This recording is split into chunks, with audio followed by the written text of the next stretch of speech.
Assalamualaikum warahmatullahi wabarakatuh. Anak-anakku kelas 4 yang Pak Guru sayangi, yang saat ini kalian bersama keluarga di rumah, mudah-mudahan selalu diberikan kesehatan oleh Allah. Amin. Untuk pembelajaran kali ini kita akan membahas soal yang minggu yang lalu Pak Guru berikan kepada kalian, yaitu LKS-nya halaman 27.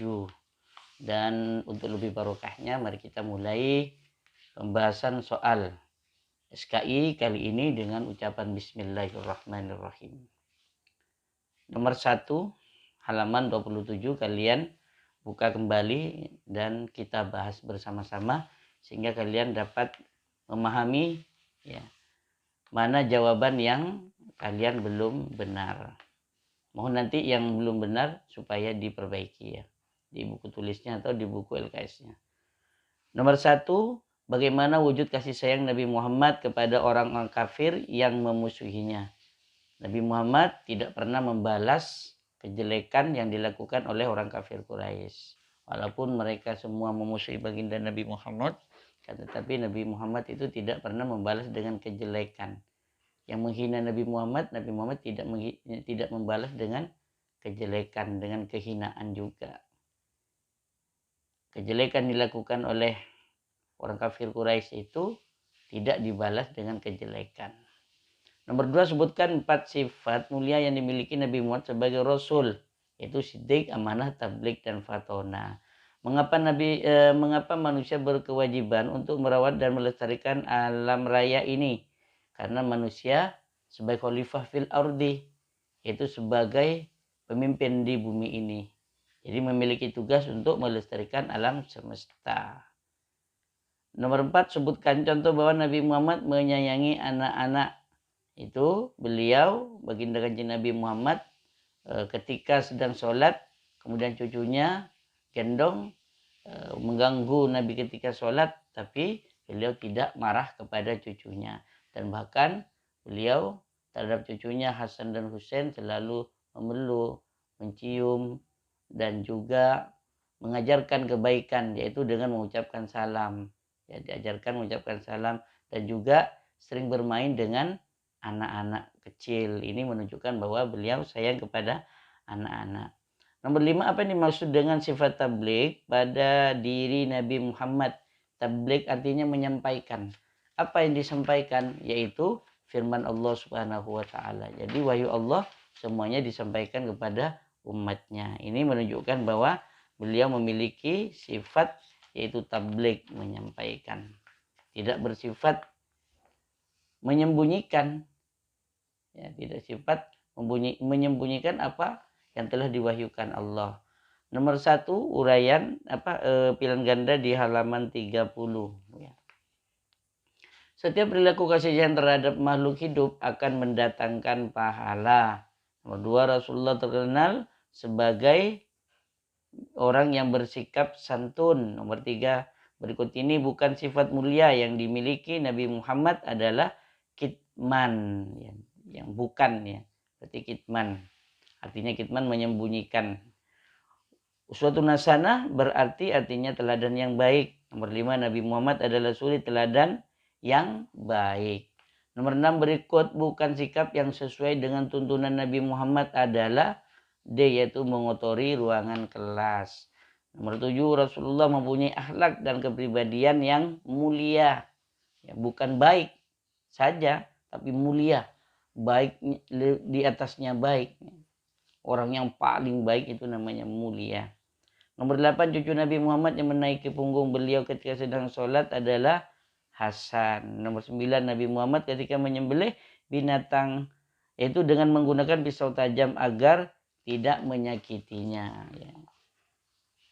Nomor 10, Nabi Muhammad mengajarkan agar kita berbuat baik kepada sesama. Nomor 11, Nabi Muhammad dalam berhubungan kepada manusia menunjukkan perilaku adil dan bijaksana. Allah Subhanahu wa taala mengutus Nabi Muhammad sebagai rahmat bagi seluruh alam. B. Nomor 13, Nabi Muhammad mengajarkan untuk menyembelih binatang dengan menyebut asma Allah. Contoh sebelum menyembelih dan mengucapkan Bismillahirrahmanirrahim. Bismillahirrahmanirrahim baru dipotong ya. Kemudian nomor 14, Allah Subhanahu wa taala tidak akan memberi pahala terhadap orang yang berbuat kerusakan. Nomor 15, kemuliaan akhlak dan kepribadian Rasulullah seharusnya senantiasa kita teladani, kita tiru ya. Nomor 16, jangan sekali-kali merusak tanaman di sekitar tanah haram. Pernyataan tersebut merupakan sabda Rasulullah ketika Fathu Mekah. Jadi ketika Fathu Mekah, Nabi Muhammad berpesan kepada pasukannya untuk tidak merusak tumbuhan atau memotong tumbuhan. Nomor 17, berikut ini yang merupakan cara berbuat baik terhadap alam adalah menanam benih pohon penghijauan. Jadi ketika kita memotong pohon, menebang pohon, maka jangan sampai lupa untuk diperbaharui atau menanam kembali. Ya, namanya reboisasi, utamanya pohon yang ada di pegunungan, jangan sampai gundul supaya tidak terjadi banjir dan tanah longsor. 18, di antara tugas manusia sebagai khalifah di bumi adalah melestarikan alam, menjaga lingkungan alam. Nomor 19, terhadap kaum non-muslim dan orang yang memusuhinya, Rasulullah bersikap menyayangi, tidak pernah memusuhi juga, tidak pernah membenci, tidak pernah menghina, apalagi balas dendam tidak ada dalam diri bagi Nabi Muhammad. Nomor 20, Rasulullah menaruh rasa kasih sayang kepada semua manusia ya. Nomor 21, Nabi Muhammad mustahil memiliki sifat baladah. Baladah artinya bodoh. Nomor 22, Rasulullah bersabda, siapa yang tidak menyayangi maka ia pun tidak akan disayangi. Jadi semua yang kita lakukan tergantung amaliyah kita. Sikap orang lain kepada kita tergantung perbuatan kita. Kalau kita berbuat baik kepada orang lain, maka orang lain akan berbuat baik kepada kita. Ya. Apabila kita sopan, maka orang lain akan segan. Gitu. Nomor 23, Nabi Muhammad pernah mendekap dan menciumi Hasan dengan penuh kasih sayang. Hal itu merupakan suatu bukti bahwa beliau menaruh rasa kasih sayang terhadap anak-anak. Nomor 24, penciptaan alam semesta dan semua isinya ini adalah yang menciptakan, yaitu Allah Subhanahu wa ta'ala. Nomor 25, Allah Subhanahu wa ta'ala melarang umat manusia berbuat kerusakan di muka bumi ini. Larangan ini terdapat di dalam Al-Quran surat Al-A'raf ayat 56. Selanjutnya kalian buka halaman 32, yaitu soal uraian.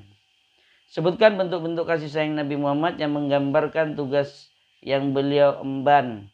Seperti beliau mengemban tugas yaitu menyampaikan dakwah.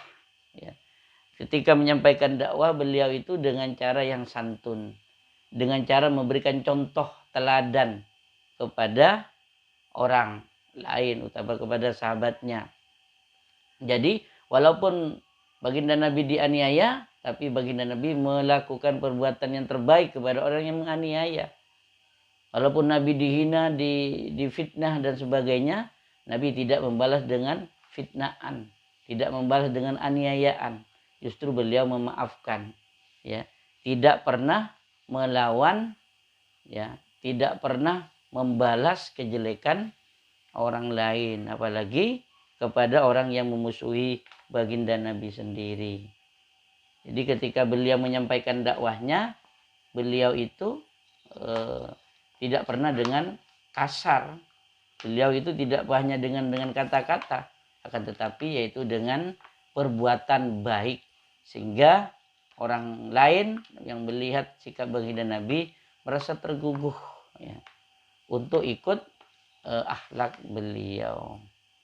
Nomor 2, mengapa Nabi Muhammad menjadi rahmat bagi seluruh alam? Karena baginda Nabi Muhammad itu selalu bermanfaat kepada lingkungan alam. Jadi lingkungan alam ini tercipta karena baginda Nabi Muhammad diciptakan oleh Allah. Adanya alam semesta ini karena adanya nur baginda Nabi Muhammad. Jadi setiap apa yang dilakukan Nabi Muhammad, baik kepada sesama manusianya, kepada hewan, kepada tumbuhan, kepada lingkungan, selalu berbuat kebaikan. Ya. Sebagai tugas Nabi Muhammad yaitu sebagai khalifah fil ardi, maka harus menjaga lingkungan dengan sebaik-baiknya. Nomor 3, Mengapa Nabi Muhammad tidak pernah mencela pekerjaan orang lain? Karena Nabi Muhammad memiliki budi pekerti yang luhur, lemah lembut, ya. Tutur katanya baik, tidak pernah menyalahkan orang lain. Beliau selalu banyak memberikan contoh yang baik, tidak hanya dengan kata-kata, akan tetapi beliau langsung praktek, ya, supaya ditiru sikapnya oleh keluarganya, sahabatnya. Itu yang dilakukan beliau. Kata-katanya yang dikeluarkan selalu menyejukkan hati, tidak pernah menyinggung perasaan orang lain. Baik orang itu baik kepada Nabi Muhammad ataupun tidak baik kepada Nabi Muhammad, Nabi Muhammad tetap membalas dengan kebaikan. Bagaimana cara menyembelih binatang sesuai dengan contoh Nabi Muhammad? Yang pertama yaitu menyebutkan asma Allah dengan Bismillahirrahmanirrahim. Kemudian yang kedua yaitu dengan senjata yang tajam atau dengan pisau yang tajam. Kalau menyembelih sapi, pedang yang tajam supaya tidak menyakiti hewan tersebut. Kemudian menghadap kiblat dan juga suci dari hadas. Kemudian nomor 5, bagaimana sikap orang yang dicontohkan sikap yang dicontohkan Nabi Muhammad dalam memperlakukan binatang, ya. Jadi baginda Nabi Muhammad kasih sayangnya kepada binatang, beliau itu selalu memberikan makan, berikan minum, dan bahkan suatu ketika beliau sedang duduk, kemudian ada seekor kucing yang tidur di baju beliau, di gamis beliau. Karena kucing itu supaya tidak bangun dari tidurnya, maka yang digunting adalah pakaiannya. Ini menunjukkan bahwa beliau itu sayang kepada binatang. Ya. Kemudian beliau itu juga yang dicontohkan kepada kita merawat binatang dengan baik, memberi makan, beri minum ketika sakit, dirawat dengan baik. Bahkan ketika mau menyembelih pun beliau juga dengan senjata yang tajam, dan bahkan beliau itu tidak pernah mengajarkan untuk mengadu binatang seperti mengadu merpati, mengadu kambing, mengadu sapi, ya, seperti mengadu ikan cupang itu. Beliau tidak pernah mengajarkan hal itu dan beliau juga melarangnya. Karena ketika kita mengadu domba, mengadu merpati, sapi dan lainnya, berarti kita tidak sayang kepada binatang. Mengapa? Nomor 1 ya halaman 33 tetap di uraian itu. Mengapa Nabi Muhammad mendapat gelar Al-Amin? Karena Nabi Muhammad memiliki sifat yang jujur, memiliki sifat yang bijaksana. Jadi gelar Al-Amin ini gelar yang diberikan oleh orang kafir Quraisy kepada Nabi Muhammad sebelum Nabi Muhammad menyebarkan Islam. Jadi sebelum beliau menyebarkan Islam, ya sebelum menyampaikan agama Allah, beliau sudah mendapatkan gelar Al-Amin dari orang kafir Quraisy karena kebaikan beliau. Karena sikap beliau yang sangat berbudi pekerti luhur. Nomor 2, bagaimana sikap Nabi Muhammad terhadap alam? Beliau itu menjaga alam dengan baik. Contohkan bagaimana beliau mengajarkan kepada para pasukan Fathu Mekah untuk kepada pasukan Mu'tah juga untuk tidak menebang pohon sembarangan. An-nadhafatu minal iman. Kebersihan sebagian daripada iman. Kebersihan sebagian daripada iman. Jadi orang yang tidak menjaga kebersihan berarti dia cerminan orang yang tidak beriman. Ini suatu bukti bahwa baginda Nabi cinta kepada lingkungan. Nomor 3, apa ini maksud dengan sifat amanah? Ya, amanah itu artinya dapat dipercaya. Omongannya dapat dipercaya. Ketika berbicara, beliau tidak pernah berbohong. Ketika berjanji juga tidak pernah mengingkari. Kemudian ketika dipercayai, ya, diberikan amanah, beliau itu menjaga amanah dengan sebaik-baiknya. Nomor 4, bagaimana sikap Nabi Muhammad terhadap umat non-muslim? Beliau memperlakukan dengan baik. Dibuktikan ketika beliau menjadi seorang pemimpin di Madinah. Di Madinah itu banyak juga orang yang beragama Majusi, beragama Yahudi. Kemudian ada yang beragama Kristen, Nasrani, itu banyak. Akan tetapi baginda Nabi tetap merangkul sebagai presiden, sebagai pemimpin negara. Jadi menunjukkan toleransi agama, toleransi umat beragama, menghargai orang lain untuk memilih agamanya masing-masing. Dan tidak pernah mengganggu agamanya yang dilakukan oleh umat yang berbeda agama. Jadi itu diajarkan baginda Nabi. Dan memberikan kesempatan untuk beribadah, ya, silakan, karena agama itu tidak dipaksakan. Agama bukan untuk dipaksakan, tapi agama harus diyakini di dalam hati. Nomor 5, bagaimana sikap Nabi Muhammad terhadap pelayan. Nah, beliau terhadap pelayan juga tidak pernah berkata kasar, lemah lembut, ya. Bahkan Anas bin Malik yang selalu bersama beliau, tidak pernah baginda Nabi itu berkata yang tidak menyejukkan hati. Walaupun Anas pernah berbuat kesalahan, tapi Nabi Muhammad itu menegurnya dengan sikap yang baik. Sehingga orang yang ditegur dengan sikap yang baik itu merasakan kesenangan. Jadi orang itu kalau ditegur dengan kejelekan, dimarahi, maka dia akan marah juga. Jadi ini yang dicontohkan Nabi ketika Anas bin Malik itu juga melakukan kejelekan, melakukan salah, Nabi Muhammad memaafkan dan memberi teladan yang baik. Bukan hanya sekedar memberitahu, kan, tetapi memberi teladan, yang memberi contoh sikap yang baik. Nah, itulah anak-anakku pembahasan soal SKI kelas 4. Untuk selanjutnya kalian kerjakan halaman 35 sampai halaman 38. Silakan kalian kerjakan. Yang punya LKS dikerjakan di LKS-nya, nanti japri ke Pak Guru. Dan minggu depan kita bahas kembali. Demikian dari Pak Guru. Kurang lebihnya mohon dimaafkan. Wallahul muwaffiq ila aqwamit thoriq. Assalamualaikum warahmatullahi wabarakatuh.